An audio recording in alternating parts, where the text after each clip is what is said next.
Welcome back to another quick guide. Today I'll teach you how to copy color grading in DaVinci Resolve. And it's literally an easy process. Make sure to watch until the end of the video to know how it's done. Copying color grading in DaVinci Resolve allows you to apply the same color adjustments from one clip to another, ensuring a consistent look across your video project. Here's how to do it on your Windows. Firstly, launch DaVinci Resolve on your Windows PC. Open the project that contains the clips you want to work with.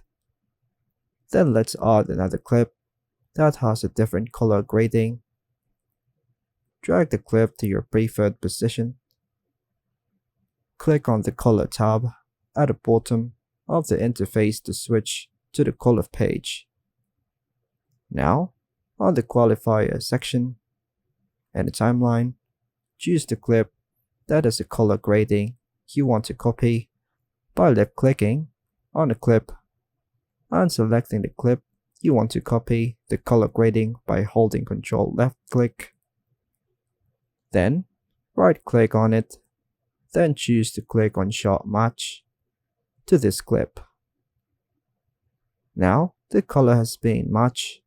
Let's head over to Edit section and preview the video. By following these steps, you can efficiently copy color grading from one clip to another in DaVinci Resolve, maintaining a consistent look throughout your video project. And that's all for now, folks. Thanks for watching.